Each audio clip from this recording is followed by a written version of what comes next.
This is a tarot reading for all fire signs. So that's Sagittarius, Leo, and Aries placements, sun, moon, or rising. This is a general reading, so take what resonates and leave the rest behind. Tarot is not fortune telling. I will not tell you anything that you don't already know. This is just a tool for your soul's expansion. We're going to start with your overall energy, pull some clarification cards, and end with an oracle card. So if you guys are okay with that, we're going to go ahead and jump straight into the reading. Fire signs. Again, Sagittarius, Leo, Aries placements, sun, moon, or rising. What's the overall energy of this reading?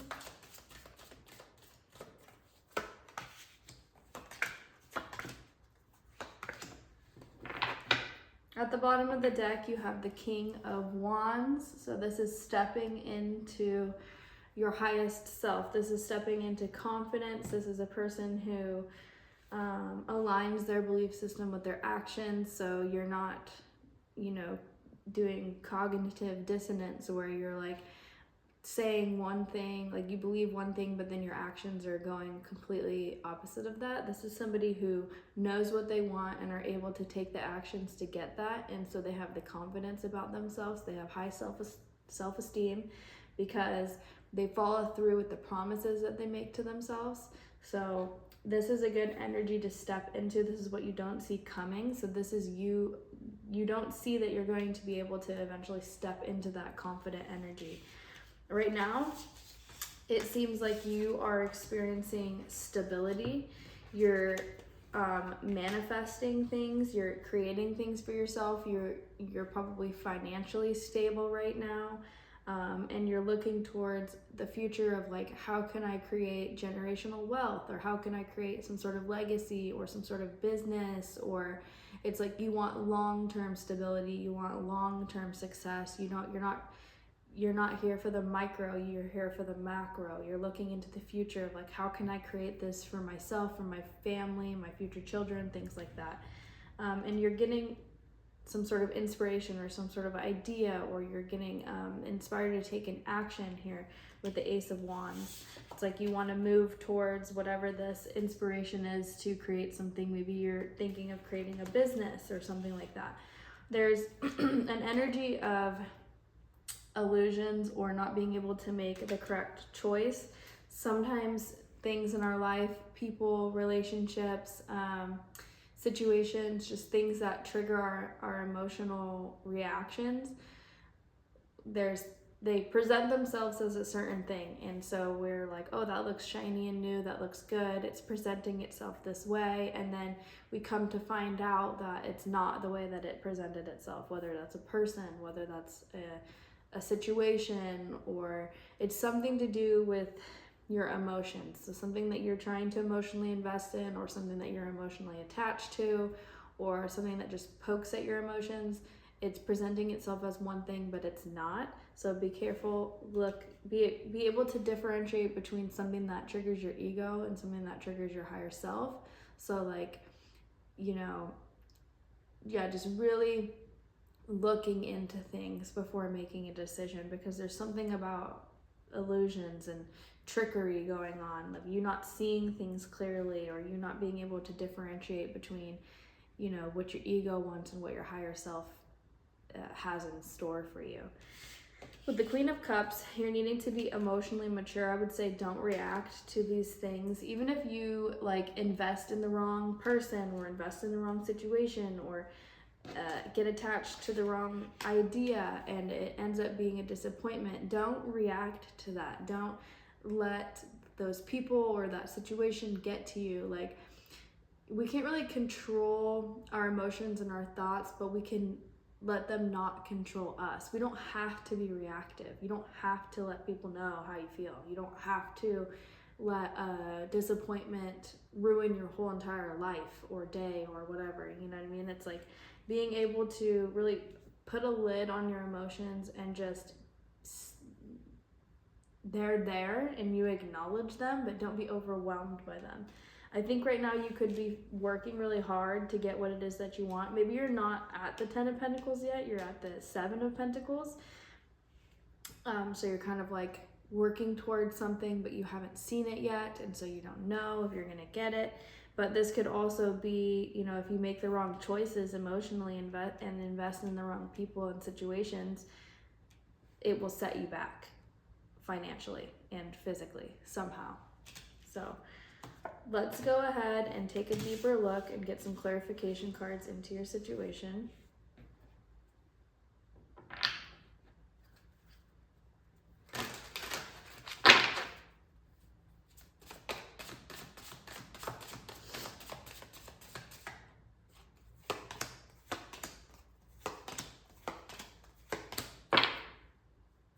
At the bottom of the deck, you have the Page of Pentacles. So I do see you moving towards or looking towards creating something. You're going to be very focused on a physical manifestation soon.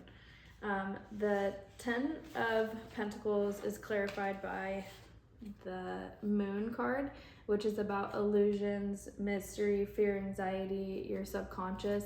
It's also about premonition. So you may be having intuitive hits on this life that you want to create. When we have these visions, that's what they are. When we have visions of the future, we get these like, we think it's like our imagination, and we're just sitting there and we're like daydreaming about what it is that we want. But if it comes to you often and it's like a reoccurring thing that you're imagining for yourself, that's a vision. It's a vision of you in the future, of a possible you. If you align trajectory wise towards that, if you go with the flow towards that, if you believe that you can have that, that's what you will create for yourself. But there's something about you needing to heal something in your subconscious. Maybe you don't believe that this 10 of Pentacles is attainable for you, probably because you've never seen anyone do it, or you just don't think that it's a reality for you. You feel like you don't know how. Maybe you feel like you're not qualified. Maybe you have imposter syndrome, something like that. Maybe you've like let yourself down in the past. I think that you just have this anxiety and fear that you will not get maybe clarity, or you won't be able to take the action, or this thing will never happen for you. You're feeling stuck. You're feeling maybe focused on like trauma from the past. There's something to do with like maybe your upbringing. There's a need to basically mature emotionally when it comes to making decisions, again with your emotional investments. There's something about you being a little bit immature in the choices that you make, but with like relationships, friendships, just like emotional investments. So that could be creatively too. That could be like you're always changing what it is that you want to work on, or so, like you're never satisfied with one thing and then now you're on to the next, like that kind of thing. It's like, but it has to do with maturity. So it has to do with really believing that you can, hold on.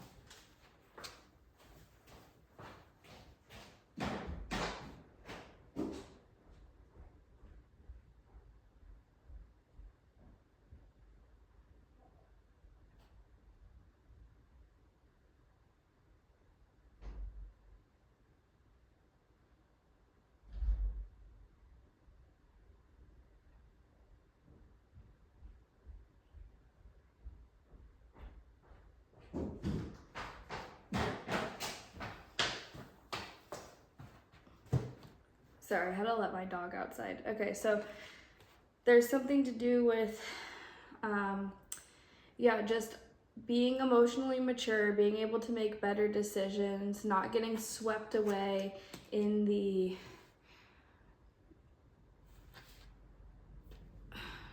how do I explain this? It's like maybe you're easily like swayed to invest in things. Like people can present themselves as one way and then you're just like, oh, they're so charming, and you just go for it without like actually seeing who they really are or really thinking about things. Like it's just something to do with immaturity in that way. With the Queen of Cups, you have the Nine of Cups backing this. So I think that once you are able to kind of like put a lid on your emotions, and this doesn't mean don't be emotional stifle your emotions, anything like that. It's just not being consumed by and controlled by your emotions anymore. I think that you need to take a look at and focus on gratitude for how far you've come, for the things that you already have, so that you can manifest more things to be grateful for. I think that this is a journey that you need to take on your own. I think maybe you like to try to involve other people in your manifestations because it makes you feel more secure, but it's actually, it does the opposite for you. I think that once you create things and have things for yourself, and you take care of yourself and you focus on yourself and you are able to not be reactive emotionally, and you're able to just kind of like pour into yourself instead of other people, it will be more fulfilling for you than if you tried to carry everyone along with you on this journey, or whatever this is. Only you can know. With the Seven of Pentacles, you have the Wheel of Fortune backing you. So I do think that whatever it is that you're trying to create right now, you're at the 7. Right now you're at a little bit of like a conflicting or deceptive energy. You're feeling like things might not work out for you because you haven't seen the results yet. You're just kind of like doing the daily routine and tasks, and you don't have like proof of how hard you've worked right now. But I think that's where gratitude will play in, is like, I'm so grateful that I'm able to work on this craft every day. I'm so grateful that I've been consistent. I'm so grateful that I know that everything is working out best case scenario. I'm so grateful that the things that I want me, like that kind of thing. And that will help you see that things are working out for you. Things don't happen to you, they happen for you. This is like a karmic, good luck, inevitable fate type card, the Wheel of Fortune. So it's like, as long as you keep working towards this goal, the only thing that can happen is that it happens for you. The only way that it won't happen for you, 100% guaranteed, is if you quit, is if you become pessimistic, is if you self-prophesize it not working out, by believing that it won't work out, by not taking the actions for it to work out, things like that. You have the Page of Pentacles at the bottom of the deck. So yeah, you're going to see some sort of manifestation, or you're going to be really working on creating one thing. There is some sort of like avoidance or weighing options, or some difficult decision that you're going to have to make. And it has to do with your foundation and your intuition, like your spiritual foundation, so your belief systems, your home life, something like that. There could be a relationship involved, but you need to listen to your intuition, because that's the only thing that will guide you. Don't try to take advice from other people. Don't take advice from anybody you wouldn't trade places with, first and foremost. But there's something about listening to your intuition, tapping into your own spiritual knowledge to be able to create some sort of partnership or connection with someone else. You have the Page of Swords, so this is some sort of clarity or new knowledge or new ways of communication that's going to come in, or you're going to be like learning about something. I do see a Tower moment, which is just some sort of change or upheaval. So if you do not have a solid foundation currently, when shit hits the fan, you're going to feel a little like, but it's like, it's happening for a reason. It's happening so that you can leave behind this like old energy of deceptive energies, and people trying to get away with something, and people trying to get one over on you type thing. You are going to be moving towards collaboration and getting the things that you want. You just need to have confidence in yourself and be able to move past duality, and maybe like you need to take a look at like your roots and where you come from, and how some belief systems you may have aren't really yours to keep. They're just things that were around you that kind of make you make bad decisions now, because that's all you know how to do, like a survival tactic that's no longer relevant in your current situation. Let's pull an oracle card. The oracle card for fire signs is number 36, Quantum Jump. I'm going to go ahead and read this passage for you to end your reading.